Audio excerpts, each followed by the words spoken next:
العلم نور، العلم نور، العلم نور.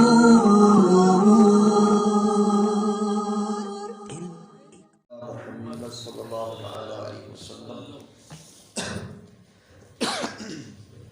الحمدللہ رب العالمین والصلاة والسلام علی سید الانبیاء والمرسلین، اما بعد فاعوذ باللہ من الشیطان الرجیم. بسم اللہ الرحمن الرحیم.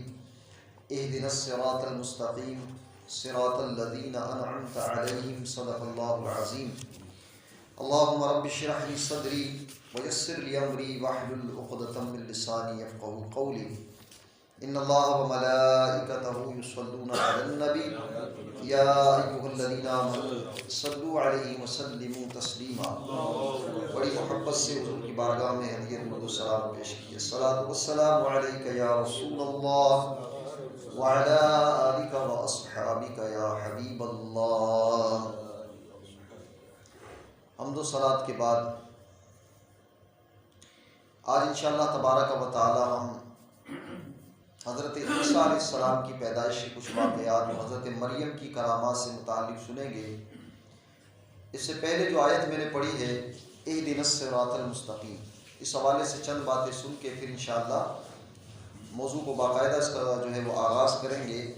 ہم نماز کے اندر روزانہ تقریباً 48 مرتبہ یہ دعا مانگتے ہیں اہدنا الصراط المستقیم، کیونکہ دن میں ہم جو نماز پڑھتے ہیں ان کی رکعتوں کی تعداد ہے 48.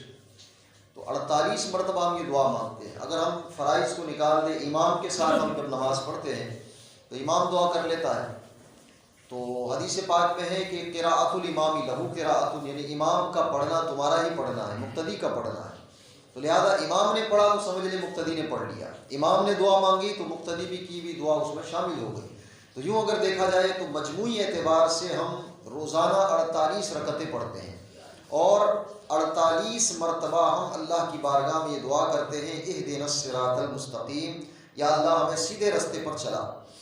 اور پھر ہم کہتے ہیں کہ صراط الذین انعمت علیہم، کہ ان لوگوں کے راستے پر چلا جن پر تو نے اپنا انعام کیا. تو پہلی بات تو یہ سمجھ لیں کہ الحمدللہ اہل سنت والجماعت اور ہم جو ہیں الحمدللہ سیدھے راستے پر ہیں. تو پھر ہم یہ جو دعا مانگتے ہیں کہ یا اللہ ہمیں سیدھے راستے پر چلا اور اپنے انعام یافتہ لوگوں کے راستے پر چلا. تو اب ہمارے دعا مانگنے کا مقصد یہ ہوتا ہے کہ یا اللہ ہمیں ان کے راستے پر ثابت قدمی عطا فرما، یعنی تو نے اپنے کرم سے ہمیں سیدھے راستے پر جو ہے وہ چلا دیا ہے، تو اب ہمیں اس سیدھے راستے پر قائم رکھ. اب سوال یہ ہوتا ہے کہ یہ سیدھا راستہ ہے کس کا؟ تو پھر ہم دعا مانگتے ہیں کہ یا اللہ انعام یافتہ لوگوں کے راستے پر چلا. تو سیدھے راستے سے مراد حضرت عبداللہ ابن عباس رضی اللہ تعالیٰ عنہ جو حبر الامہ اور امت کے بہت بڑے عالم تھے، نبی پاک علیہ الصلوۃ والسلام کے خصوصی فیض یافتہ.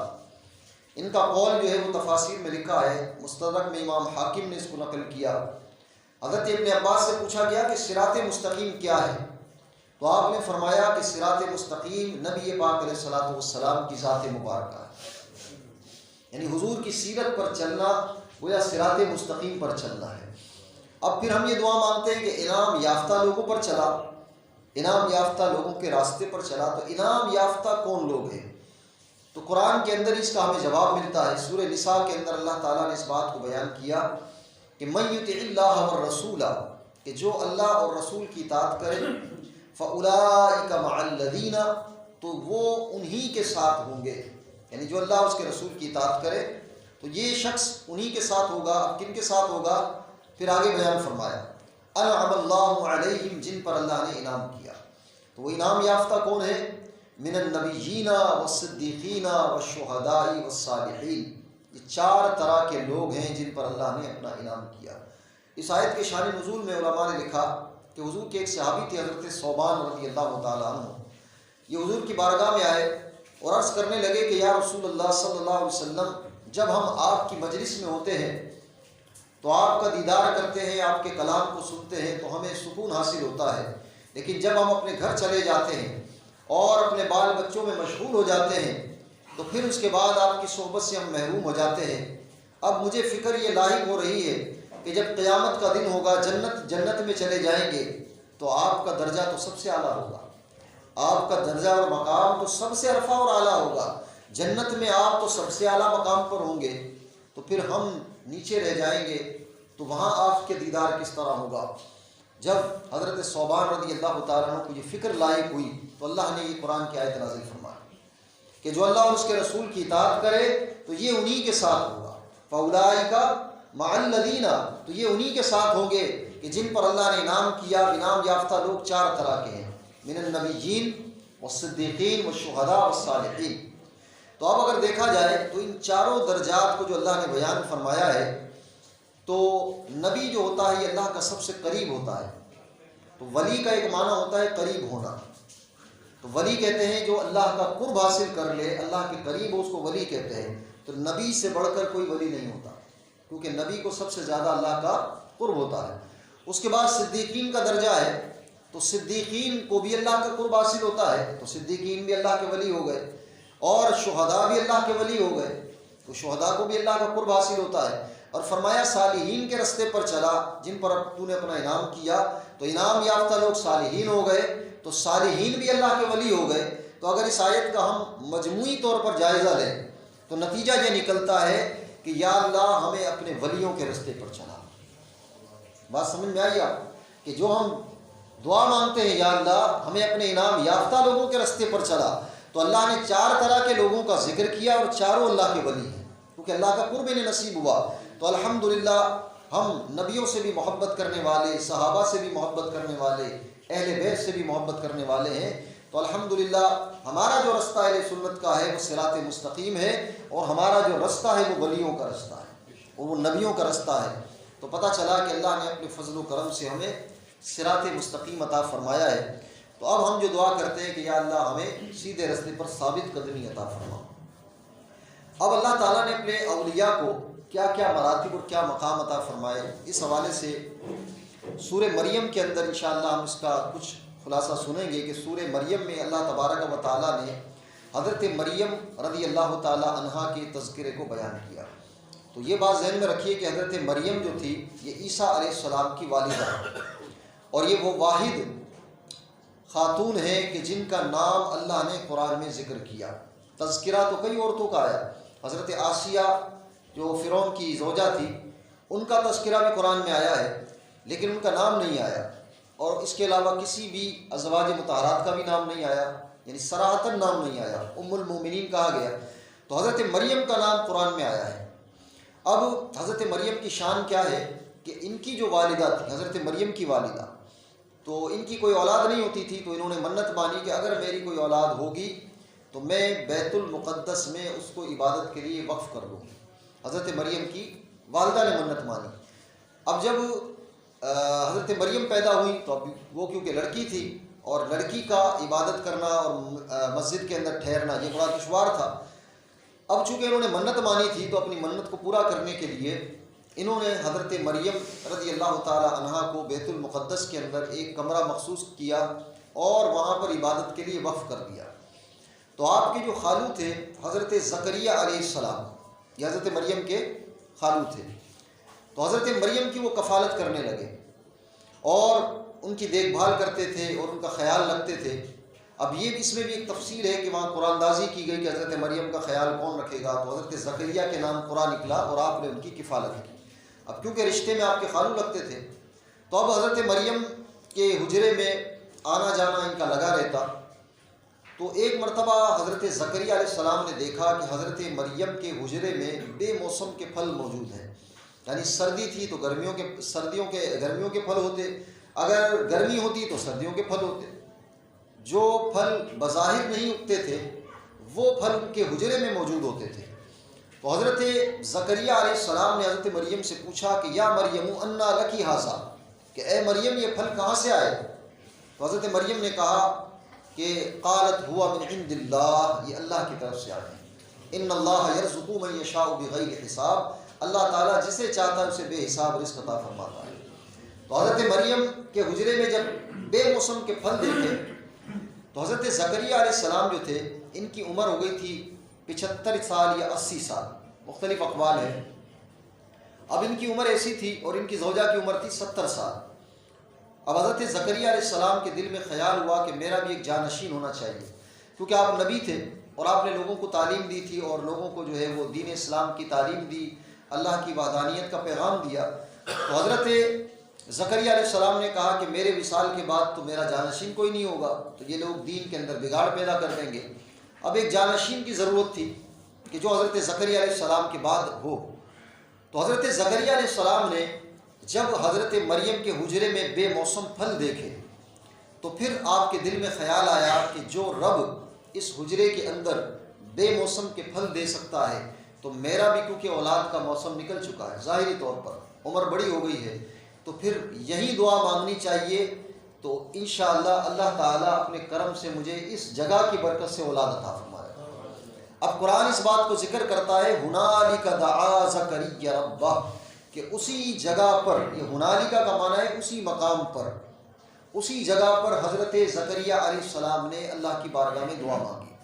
پورا بیت المقدس تھا، بیت المقدس میں تو اللہ کے نبیوں کے بھی مزارات ہیں، نشانیاں ہیں اس کے، لیکن حضرت زکریا علیہ السلام نے اپنی جو اللہ کی نیک بندی تھی، جب ان کا مقام مرتبہ دیکھا تو وہاں کھڑے ہو کر دعا مانگی۔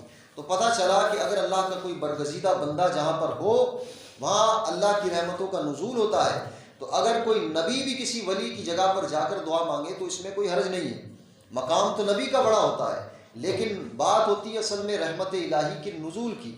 تو یہ اللہ تعالیٰ نے اس بات کو بیان کیا کہ حضرت زکریا علیہ السلام نے اسی جگہ کھڑے ہو کر دعا مانگی۔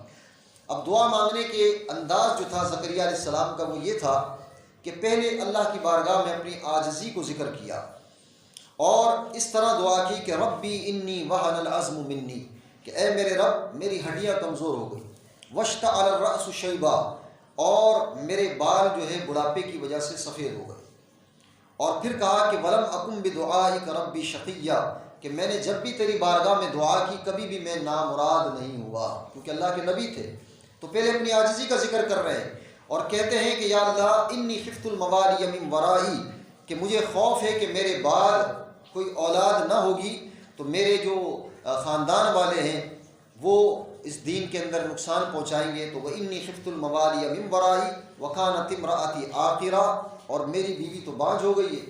پھر دعا مانگی فہب لی من لدنک ولیہ، کہ یا اللہ مجھے اپنی طرف سے ایک ولی عطا فرما، جانشین عطا فرما، جو میرے بعد میرا جانشین ہو، یرثنی و یرث آل یعقوب، میرا بھی وارث بنے اور آل یعقوب یعنی بنی اسرائیل کا بھی جو ہے وہ وارث بنے۔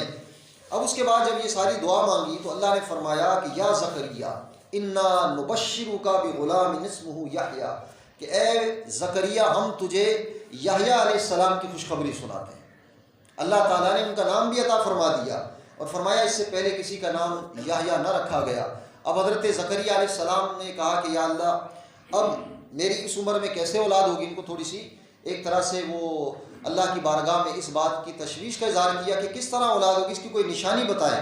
تو اللہ تبارک و تعالیٰ نے ارشاد فرمایا کہ آیتک اللہ تکلم الناس ثلاث لیال سویہ، کہ اس کی نشانی یہ ہوگی کہ تم بولنے کے باوجود تمہارے جو ہے وہ قوت گویائی تو نہیں جائے گی، لیکن بولنے کے باوجود یہ ہوگا کہ 3 دن اور 3 رات تک تم زبان سے گفتگو نہیں کر سکو گے۔ یہ نشانی کس کے لیے تھی؟ حضرت زکریا علیہ السلام کے لیے۔ اب یہی ہوا کہ 3 دن تک آپ بولنا چاہتے لیکن بول نہیں سکتے تھے، اشارے سے گفتگو کرتے، لیکن جب ذکر اللہ کے لیے زبان کھولتے تو اللہ تعالیٰ کے ذکر کے لیے زبان کھل جاتی تھی۔ اب اللہ تعالیٰ نے حضرت یحییٰ علیہ السلام آپ کو عطا فرما دیے۔ تو یہ حضرت مریم کے حجرے کی برکتیں تھیں کہ اس مقام پر کھڑے ہو کر اللہ تبارک و تعالیٰ سے دعا مانگی تو اللہ نے بیٹے جیسی نعمت عطا فرما، اور یہ سارا ذکر اللہ نے قرآن میں فرمایا، اور یہ ایک ولی کی شان تھی، نبی کا یقیناً مقام بلند ہوتا ہے۔ اب حضرت مریم کا کیا مقام تھا؟ عیسیٰ علیہ السلام کی جو پیدائش ہوئی تو اللہ تبارک و تعالیٰ نے حضرت مریم کو عیسیٰ علیہ السلام عطا فرمائے، اور کس انداز میں عطا فرمائے کہ ایک مرتبہ حضرت مریم بیٹھی تھی تو حضرت جبریل جو ہے وہ انسانی صورت میں آئے، بشری صورت میں آئے، اور حضرت مریم کی آستین میں یا آپ کے دامن میں پھونک ماری۔ تو ایک بشری لباس میں، بشری صورت میں جب حضرت جبریل آئے تو حضرت مریم کو کچھ خوف محسوس ہوا کہ ایک نوجوان جو ہے وہ میرے سامنے کھڑا ہے، اور آپ پاک دامن تھی، تو آپ کو تشویش ہوئی، اور پھر اس کے بعد آپ نے جب اس تشویش کا اظہار کیا تو حضرت جبریل نے کہا کہ انما انا رسول ربک، کہ میں تیرے رب کا ایک نمائندہ ہوں۔ رسول سے مراد ایک نمائندہ ہوں، اور میں کیوں آیا ہوں اپنے آنے کی وجہ بتائی، لی اہب لکی غلاما زکیہ، تاکہ میں تجھے ایک ستھری اولاد دوں۔